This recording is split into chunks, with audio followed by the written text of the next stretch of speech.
So I don't know even where to begin when it comes to talking about this series. It's probably going to be a little bit longer than other ones, but hey, that's what a podcast is for, right? Doesn't matter of the time restrictions or whatever. So the first part is just basically going to be me trying to be as spoilers free as possible. And it's not going to be very long because it's sort of hard to get into this anime without actually talking about the things that happen.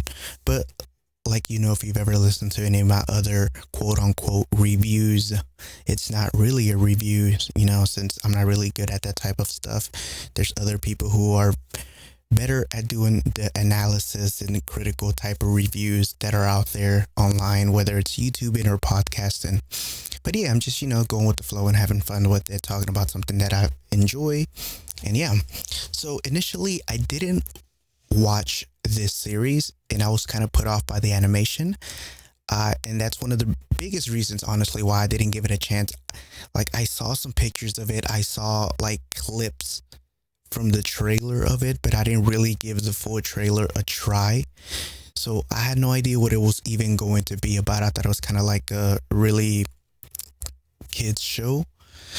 And it's just the art style in general wasn't doing it for me. So it didn't really pique my interest until like wanting to give this show a shot.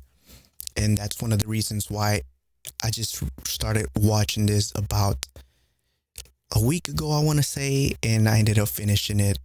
Like, I ended up catching up to the last episode, basically, and I had to wait until the last episode was finally released, which was on Thursday last week. And, good thing that I caught up, but I was having a good time, like, catching up because I ended up binge watching this during a weekend. And I was just kind of surprised about how really good this show or this anime series really was. So I want to say there is 23 episodes, 24, 23, around there. And I think this series started around October. I think it was one of the winter or fall animes. And it kind of continued on like until, the spring. Well, I guess it finished before spring, right around spring. So yeah, it's been out for a while. A couple of months now airing, and initially, like I said, what put me off was the art style, and I guess I didn't really get a feel for the animation. Like I said, I only seen snippets of it, but a lot of people were talking about it, and the main reason why I started to watch this was because there are a certain group of reactors that I watch whenever they watch certain animes. And I was like, okay, let me give this show a try by watching their reaction, because I support them on Patreon. And a lot of the times when there's an anime that I know I'm not really going to enjoy watching as like on my own, I tend to like watch this particular group of reactors react to a certain series. Now, if it's something that I think I'm going to enjoy, or I do enjoy the first episode, then I watch it on my own, and then I go back and watch other reactors kind of watching the same series to see initially how they perceive certain episodes or certain scenes, or just in general the whole series in general. And it can be very time consuming to do that, right? Like watching the anime and then going back and watching other reactors watching the anime. Sometimes it's easier to just watch alongside with them so you can sort of get an initial grasp of what's going on. So I would say this is the first series ever that I actually watched alongside like a reaction channel, Patreon type stuff. And it was really enjoyable, actually, for me personally. Like, I can understand for some people it could be a bit of a headache if you're watching with friends, or if you're watching like another reactor, because you're sort of like, depending on the type of personality that you have, like some people are louder during movies or TV shows, other people are quieter. So depending on what you enjoy being around, like your environment, it might not be for everyone, right? But I will say I did enjoy watching this alongside, like synchronizing my video where I watched it in watching it alongside them. Now, what got me curious as well was the studio was Wit Studio, and if you know anything about the studio, was behind the first season of Attack on Titan. So it kind of was like, okay, maybe it's gonna be animated pretty good if anything in particular sort of happens along like further along the episodes, because I don't know like what type of series this is. Like I said, I didn't even read the synopsis or any of that stuff or look what it was about. All I know is people were talking about it, saying to give it a try. Other reactors were starting to react to it, and they've been reacting to it for a while, right? Like I think not necessarily the month that the series came out, but the month after. And I still didn't give it a try, but like I said, I really wasn't doing much last week. So during the weekend, I was like, okay, I'm gonna try to give this show a try, and I did. And honestly, it was really good from start to finish. It was like an emotional roller coaster from start to end, and I'm surprised that I enjoyed it as much as I honestly did. There were certain episodes where there were things that I kind of agreed with, like certain things that the characters did or didn't do, and it sort of made me feel some type of way, because like initially whenever you go along the ride, because there is a lot of characters, I want to say this, like I've always said, Attack on Titan is sort of like the Game of Thrones of animes, but I want to say this is literally like Game of Thrones, to where you have the element of kings and queens and like the political sphere of things going on in the background, and of higher power of like people trying to move things behind your back, backstabbing you, misguiding you, and doing like stuff like that back and forward. Even the people that you love and the people that you assume to love you, like there's just a lot of mistrust in within different circumstances of the political sphere within certain kingdoms in this series. So like all of that stuff, like the dialogue episode was done very well. One thing that I enjoyed a lot was the way that flashbacks were done. They did very well at sort of making a lot of characters, and there are a lot of characters in this series, but the way that flashbacks are done within individual characters for the limited amount of time that they have, because most of these are just like one episode flashbacks, if even that, maybe even half of the episode, letting you know where this character comes from or how this character became to be to the person that they are today. Like they don't give you a full backstory of like, oh, this person is this way or they were born into this type of life because of this, but they let you know the important details to describe why they are the way that they are, or the choices that they made depending on what they're trying to achieve. And I feel like the flashbacks are very well executed in the sense of making you kind of care for each individual character or understand why they're making the choices that they're making. Now, there are some exceptions to where I think it falls short on certain characters at certain points, but like overall, mainly, I really enjoyed how they did it, and most characters make sense for the amount of characters that they have and the amount of time that they actually, just gave us. That it just felt so short, but at the same time, it felt like we were given so much information with the short amount of time that they've shown them on screen with their flashbacks. And honestly, the only way that I could describe the series, if you don't know anything about it, is probably better to go into it blind. Not that it's going to ruin anything watching the trailer or watching or reading what it's about. Like even under the description, it says unable to hear, speak, or wield a sword. Prince Boji doesn't seem like a typical heir to the throne, and his kingdom agrees. But his faithful encounter with Kage, a shadow on the ground, gives him his first true friend. The two set off on a grand adventure and together form a bond that can overcome any obstacle. Now, from that, you get really nothing except for that this character, the main protagonist, Boji, is not fortunate enough, to be able to hear or speak or even have the power to wield a sword.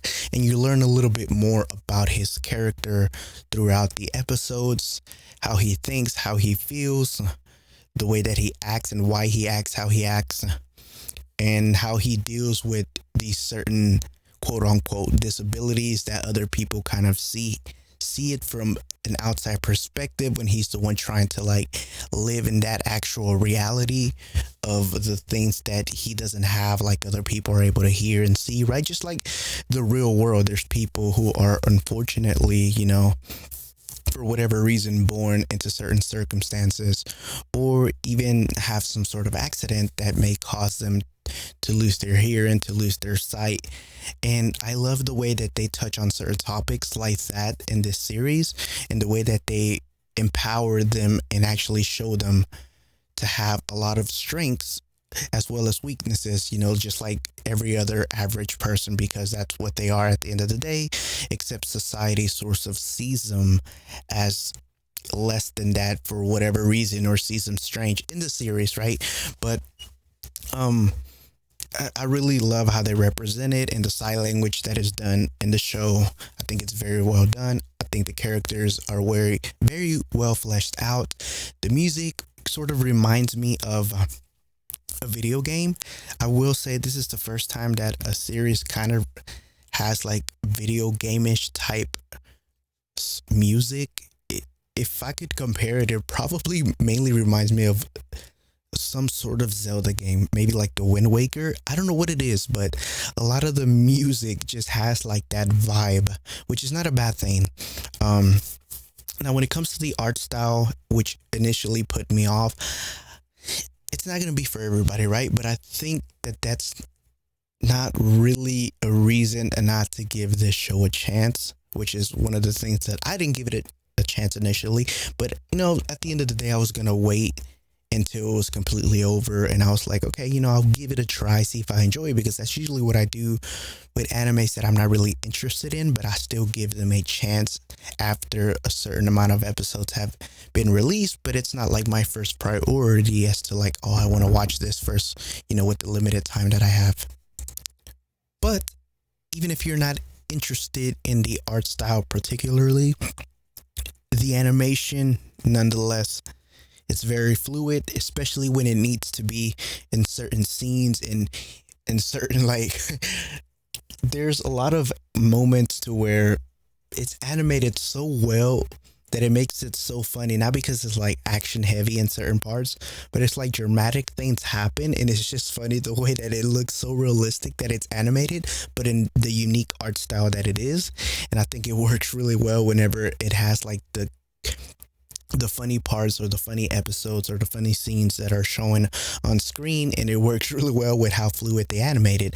And whenever it gets serious to like any type of fighting and stuff like that, it's very creative, but it's also very fluid in how it animates the fight scenes. So I thought all of that was really well done. So yeah, when it comes to animation, like it's very good. When it comes to the art style, that's still going to be subjective, right? Like if you're interested in this type of art style, but I do think that the story holds well on its own, even if the art style was even worse than what it was, right? Like it's kind of a creative thing more than it is a bad thing, because it's not bad, it's just different. Like there's shows on Adult Swim that have like a certain art style and they do very well, but I've never given them a chance because of how they look. And this could be the reason to certain other shows that people don't give them a chance because of how they look. So it's not to like get discouraged and be like, oh, I'm not going to watch this because of that. So yeah, music was good. Animation's good. Art overall, it's not bad. I was just kind of like put off. The voice acting, I think, is really great. There's rarely a time where voice acting, especially like the original dub, is terrible. You've never really find a situation to where it's like, oh man, this dub is terrible. I think Dragon Ball Z is the exception, unless you just kind of got used to the sub version, the American dub version instead of the original. Maybe that's what it is, because growing up we always watched it as the English dub instead of the original. Maybe if we watched it in the original, it would be perceived much better. I don't know, but I feel like Dragon Ball Z is one of those series that it's like, okay, it sounds actually pretty damn good in English compared to like Japanese, at least, for a lot of Americans in general or English speakers. Now, not everyone is going to agree on that, right? So yeah, and the story I thought was really great. Without spoiling anything, I mean, yeah, you basically follow Boji around in his adventure, trying to learn more about himself, discover more about who he is, trying to grow the confidence that he needs to be the person that he wants to become. And his friend kind of helps him and do that along the way, both of them sort of being there for each other. And that's kind of as simple as I can put it, because if I say any more, it's just going to spoil things. So overall, I recommend this series. I thought it was a good time, definitely worth watching. And if you've seen it, I hope you enjoyed it as much as I did. Like I said, a couple of episodes were kind of like, it didn't ruin it for me, but it was sort of like, this does not make sense to me, but I understand kind of why certain characters made certain choices, but still, it didn't feel right at the same time.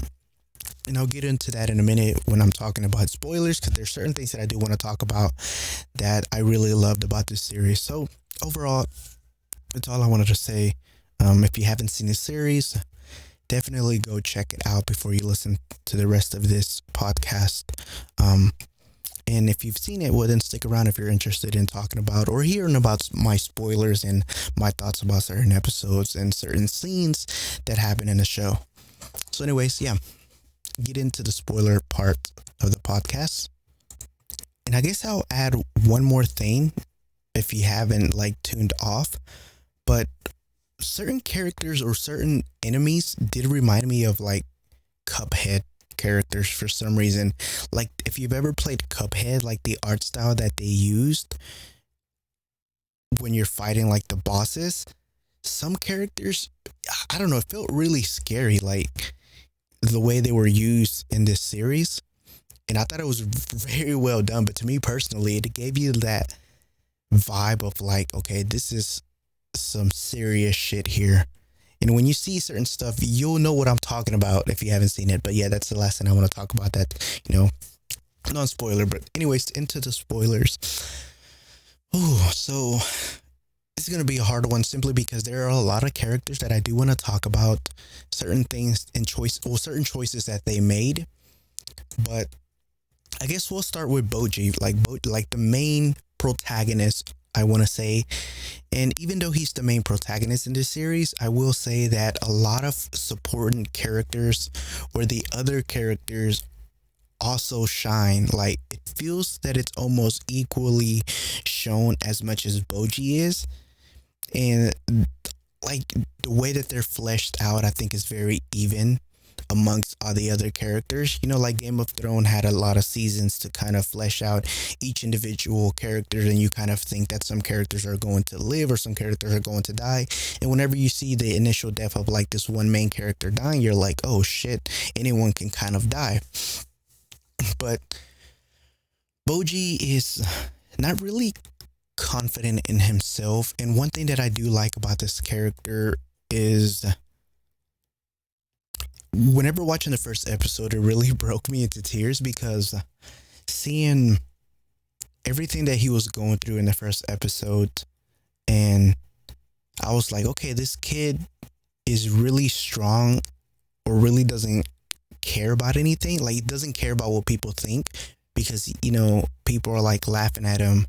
People are, thinking that he's weird. And he can read lips, he's grown accustomed to being able to read lips and what people are saying about him.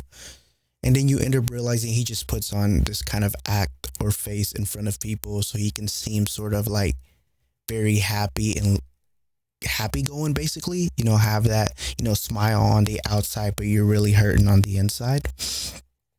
And that's kind of how Boji is, to where he just wants to give that positive energy around anyone that he meets, but when he's alone, he kind of tears down and breaks apart, wishing that he could be better, wishing that he could be confident, wishing that he could prove to people to his father, to his mother, to everyone around him that he's worthy of being a king and just being around in general. And like the weaknesses that people see in him are not something that are keeping him down, but people see them as weaknesses. So it kind of hurts Boji because he doesn't have any confidence within himself. And this is kind of where Kage, his friend that he ends up meeting in the first episode, comes into play, helping him with his confidence, helping him be his anchor, being there for him and supporting him, saying, fuck what these people say, I have your back. You gotta, believe in yourself because you can do a lot of stuff within you. And I've seen it, being done because there are certain episodes to where Boji actually shows a lot of great potential, and you sort of see Boji progress throughout the series to become not strong, but in a sense become strong with what he's able to do, and ends up becoming very powerful with the abilities that he is able to kind of hone and sort of develop better. Instead of working on his weaknesses, he's working on his strengths and sort of making those the main assets of his foundation of who he is, and also working on his confidence and his heart, trying to like know that he's actually worthy of being there and taking the throne or being king after his father passes it down. So I really like the dynamic between Boji and Kage, and even Kage himself is a really good character. I think he has a really good backstory, a very sad backstory. I want to say it's more terrible than Boji's, like when it comes to like depressing. And I do really feel for Boji. I mean, I really do feel for Kage and everything that Kage went through since being a little kid. And I'm glad that these two characters sort of have each other to sort of help one another. And it's kind of adorable that, Kage can understand Boji and Boji can understand Kage by being able to read his lips, quote unquote, like Kage's hand. And Kage just is able to understand Boji. So I really like both of these characters, which are the main protagonists of the series, I want to say.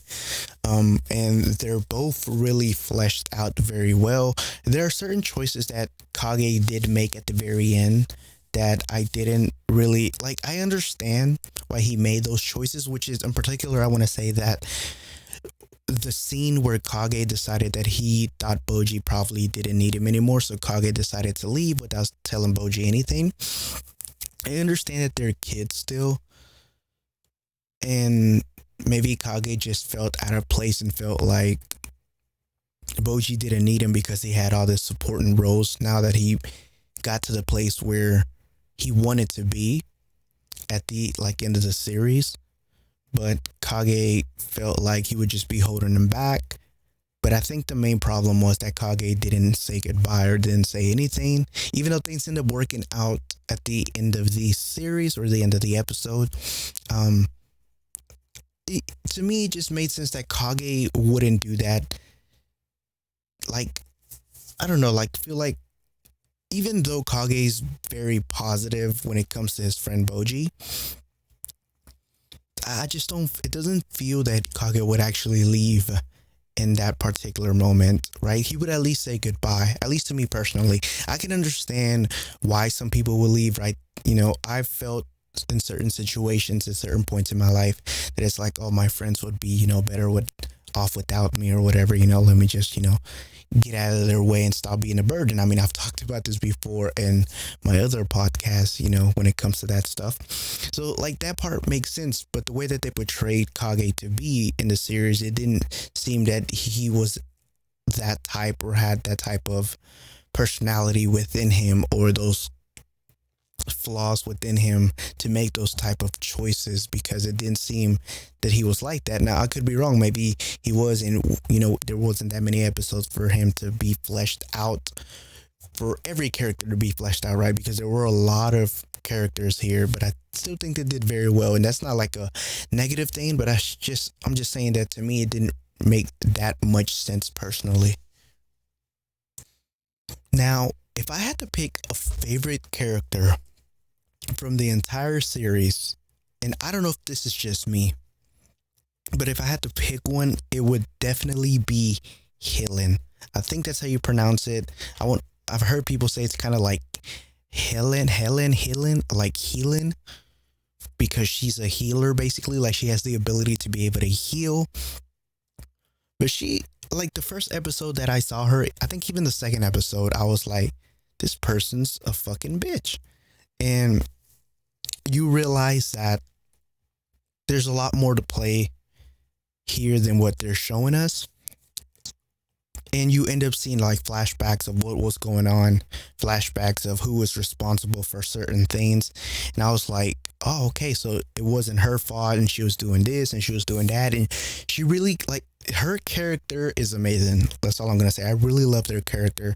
She really cares for Boji. She's a wonderful stepmother to Boji. She's a wonderful person overall in general to her people because she's the queen, but not just because of the title or the throne or that name in general. She definitely cares about the people around her, regardless if they're on her side or regardless if they're her enemies. She really has that understanding of seeing other people's perspectives and sort of supporting them in the sense of like, she understands that people are going to make certain choices and she respects that and gives them a chance to do that, even though she doesn't necessarily agree with those choices, or some people have betrayed her in her own kingdom. And overall, she's just a great character. Like, I love the hell out of this character. She's an amazing person. She's definitely a strong individual because she puts on this act of being tough. But not only that, she knows she has to be tough. She knows there has to be certain rules in place. And there's a certain persona that you have to maintain to be a queen, and for your peers and other people to be able to see you in a certain way. Because if you're like wavering, or if you're kind of like down and depressed and you don't have any idea of what to do, or you kind of hesitate on making certain actions or certain plans and making certain choices, and not only do you sacrifice, but your whole kingdom sort of sacrifices, and they look up to you to be the one to make the choices, so they don't have to have the burden of making those choices. So like if she fucks up, there's someone to blame. But if she doesn't make those choices, then she's still to blame, right? But her sole purpose is she understands how like the political stuff works, the things she has to do. But at the same time, she can sympathize with the people around her. She can sympathize like with the way she talks to Boji and the people around her that are like higher up protecting her. She is very strict with them, but at the same time very soft, if that makes sense. Like she puts on this tough act, and then she tells like other people around her to kind of leave. And then whenever she's one-on-one with you, she sort of like she tells you she understands and she wants to figure out what's wrong and try to help you move forward in the certain situation that you're stuck, whether it's mentally or physically. And she provides a helping hand as to how to help you move forward. But at the same time, she says, you know, there's certain things that you must do and you have to do in order for the people to see you as someone worthy of being in this situation that you're in, you know. But I also understand the fact that you're not feeling completely well mentally or physically, emotionally, whatever the case may be. And she understands that, and she sort of goes out of her way to protect the people that she cares about, even if it costs her life. Like she's very extreme when it comes to making, like, she's kind of like the person who takes action or does things before she actually thinks about them, right? Like physically, whenever she sees someone's in danger, she's willing to put her life on the line no matter what. Like overall, her character, I thought, was the best character out of every other character, right? If I would say who had like the most depressing backstory, I would say Kage. And my favorite character, like I said, is Helen, however you pronounce her name, probably pronouncing it wrong. But I really love their character a lot. Now, I think the character that got the shit in this series was Dorsch. Darsh. I don't know if I'm pronouncing his name properly, but he basically protects Helen. Like he's the main bodyguard that's protecting her, and he gets fucked over a lot. I'm just gonna say that, not by her, but like by a lot of the enemies and in general. And he's in like at the end, he's kind of just expected to just accept everything, and it sort of makes sense because he's nothing of political power, right? Like he's just a bodyguard, and that makes sense. Only like the prince, the king, the queens, and stuff like that, they actually matter in the sense of like their opinions, you know. But overall, like I did enjoy this character. Like I said, there's really no character here that I disliked, but there's just so many characters that it's kind of hard to talk about all of them, and I'm not gonna talk about all of them, even if there were mainly a lot of them that I really did enjoy. But his character, I feel like, got the shit end of the stick, and it's kind of sad because he was popping off. Like he had a lot of action scenes and a lot of fight scenes to protect, Helen the Queen, and I thought all his scenes were very like noble and very good, and very animated very well. So like, yeah, I want to say the main villain is basically Miranjo, probably pronouncing it wrong, Miranjo, but she was the reason she was making certain moves was just because she was kind of like, you hear her backstory later on. And before I get into that, one of the main reasons why I like this series is everything sort of kind of connects, right? And there's a lot of backstabbing back and forward between like families and friends and people you never expect to sort of turn on you, and they kind of do end up turning on you, and it sort of sucks, right? Like Boji has a half brother, and his half brother wants to kill him. And one thing that didn't make sense to me is how his half brother died as easily forgiven at the very end, even though he tried to get Boji killed. I mean, that's something that didn't make sense to me personally. One of the, flaws that I think within the series, to me, unless someone out there has a different perspective on it that maybe opens my eyes into seeing it a little bit different. But that's just kind of how I took it. There's just so much fucked up shit going on around Boji within his kingdom that some things are like, yeah, Boji, you need to like just fucking leave and start your own kingdom, which he does do like at the very end of the episode. He's going away to try to be king, but create his own kingdom, right? So he leaves to an adventure. So I'm excited for season 2, if there will be a season 2, which is probably going to be far in the future, because I hear that the manga has already kind of like not finished, but there is no more material to write off of, so it's going to be a long waiting time. So yeah, I'm okay with that. Like, it's perfectly fine. I'm okay waiting. But yeah, I mean, there's just so many characters. Like, I don't know who else to talk about, but there's Desha. I think Despa is one of the mentors, basically the one that kind of taught Boji how to use his skills, the skills that he has, and sort of bring the best out of him and what he's capable of doing. And Boji ends up becoming like a beast with what he's provided and what he can do. Like, he's not physically strong, so even from Game of Thrones, where you see Arya carry like the needle sword, Boji has exactly that.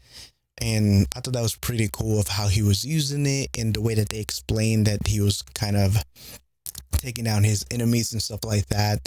So there's just a lot of good action and fighting scenes within this.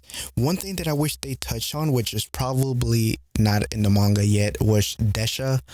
At the end of the episode, will be the second to last episode actually, it showed him, being the number one king, because ranking of kings, there's a number, I don't know who provides these certain rankings of like, this ranking is 1, 2, etc., whatever, but Desha becomes rank 1 king, and you get to pick a certain treasure out of this kind of vault thing.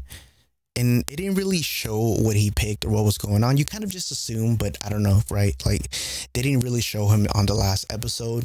The other part is, I want to know more about the scary freaking demon. I don't know the demon's name. I'm just going to say demon. but he was definitely scary. Um, that's the main villain or character that kind of reminded me of a Cuphead character. It was like just very sinister and very like you saw him and you're like, yo, he's not even talking and he's scary. Like it's just crazy. He doesn't even say anything. But yeah, one other thing, I think the last thing that I want to talk about, and Domas, like there's a part where, I mean, there's so much that I do want to talk about, but I don't want to have it too long. The I'll talk about Daida first, like Boji's half brother. Um, the fact that first of all, the fact that he wanted to marry Ranjo at the very end didn't make sense to me. I mean, it kind of makes sense depending if he would have spent more time with her in that shadow realm that he was in. But as far as I know, he didn't spend that much time with her, like maybe a couple of weeks, months, whatever. But maybe time works differently there. I don't know. A lot wasn't really explained. But then again, back then, in these times, you would actually, marry other, like for other people's kingdoms and stuff like that. So it's not that far off to assume that, he just wanted to marry her just to marry her, right? Like usually that's kind of how it was in a sense of like your parents pick someone for you to marry or whatever. So even if it's a little different, like I understand. But one thing that I dislike was that Dad had tried to kill Boji or have Boji killed, and he sent Domas, which is Boji's former instructor that Boss provided, which is Boji's father, provided for him to be able to train him, and he backstabbed him and basically killed Boji, right? Like, and I love that Boji didn't really forgive him because that's something that's very hard to do. Personally, everyone's going to have a different reaction as to like whether you forgive someone who you consider to be there for you since you were born. And you're like, do I forgive and trust this person? So it's like everyone in the kingdom is basically a fucked up person except for Helen, I want to say. And I'm glad that Boji kind of got out of that scenario and is starting to make, on his adventure to make his own kingdom or become strong. Because, like, I understand Boji's perspective. Like, who are you going to trust when the people, like your brother, your family, and Domas, the person who trained you since you were a kid and still a kid, and it's like they backstabbed you. Like, how can you ever trust anyone when so many people in your own kingdom are turning on each other day in and day out all the time? And it's like that's something that's you don't want to be around. Basically, like it's going to be hard to sleep around that. I mean, even Daida tried to get his mother killed, I think, unless that was Boss. I'm probably forgetting a little bit, but he definitely tried to get his brother killed. Whether there was Miranja the Mirror trying to get him killed, Daida still made the initial request to Domas to make that kill. So that was kind of like shitty. But yeah, there's like characters like Apias, Beben, which are very good characters. I feel like, very badass characters. And the other villains that they kind of showcase within the series, I thought they were all great characters as well. But other than that, I mean, there's really nothing else that I want to touch on. I mean, there is a lot that I could talk about, right? But it's like kind of giving a whole description of everything that happened. But just fundamentally, I wanted to talk about certain scenes. Now, I think the last thing that I do want to talk about is I don't know what episode it was, and I'm gonna kind of butcher it because one thing that made me love Beben's character, which is basically a mentor to Daida, was Daida kind of saw his brother as weak because his brother is not able to hear or speak, and kind of given the impression that, people like that should basically kill themselves. What's the point of living if you're at a disadvantage when it comes to these certain aspects that you're not able to have, like in quote unquote average human that Daida sees? They're just weak. And Beben sort of shows him what it means to be strong and the way that they describe people with disabilities took him to like a person who was blind and not able to see or talk, and that it was like this person is very weak. Like if I was him, I would end myself and stuff like that. Like why keep going?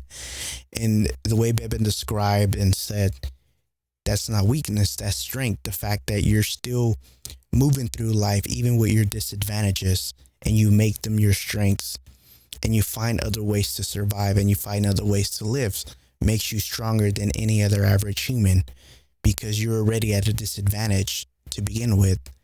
So the way like it was described and the way that it was done in that scene, and the way Beben basically said that, no, Dada, you're the weak one and you shouldn't be looking down upon people like this or your brother, because the fact that they're just living every day, the fact that they're choosing to keep moving forward and living every day like every other normal person, even with the struggles that they've been dealt with, and they're still managing to find ways, that makes them truly strong. And I thought the way that it was executed, the way that it was talked about, I thought it was very beautiful, and I got very emotional during that scene, and it was very well animated and impactful. So that was one of my favorite scenes in the series. There's a lot of other moments that are like very heartfelt like that one, but I feel like that one to me stood out the most. Maybe there might be some other ones, but like that's just the one that I wanted to talk a little bit about, and that's what makes the show like this one be very like just a beautiful series overall to watch, and an emotional roller coaster with very good action scenes, the way that they're done, creativity, the way that they're fighting, and mainly the story, the way that it's done as well. But that's all I wanted to talk about, just give my thoughts about the series in general. So yeah, hopefully you enjoy listening to that, and I guess I'll talk to you in the next one. So have a lovely rest of your night or day, evening, morning, whenever you're listening, and I'll talk to you in the next one. Take care.